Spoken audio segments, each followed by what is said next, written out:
As a direct response to an executive order from Governor Andrew Cuomo, the rescue mission had to lay off 285 people this week. That number impacts people all across upstate New York, not just central New York. News Channel 9's Julia LeBlanc spoke with the head of the Syracuse Rescue Mission to see what impact it will have on our community. It's an essential organization thousands of people rely on each year for a shelter and a meal, the rescue mission. But there's a part of the business that's not considered essential. And after orders from the governor, Dan Seberg had to lay off 285 people, shutting down an entire portion of the nonprofit. Store sales were doing really well. We were actually on the verge of opening another store.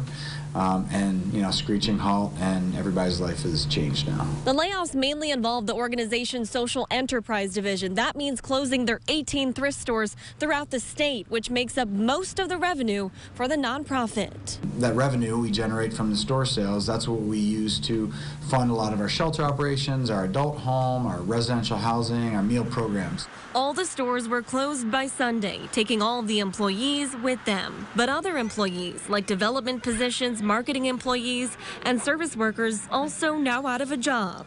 Seberg hopes when the threat of COVID-19 is gone, he can give those people their jobs back. But nobody knows when that will be. So for now, they're paying their employees through the week and encouraging them to file for unemployment. Yesterday was the hardest day of my career, and I've been in the nonprofit sector since 1999. So it's hard laying people off. It's hard encouraging and asking staff to come and work in environments like this and putting themselves at risk and their safety.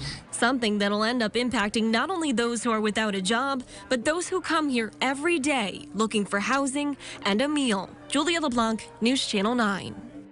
Now more than ever, the rescue mission is relying on donations to continue to serve the hungry and the homeless. If you'd like to help during this time, you'll find the link at localsyr.com.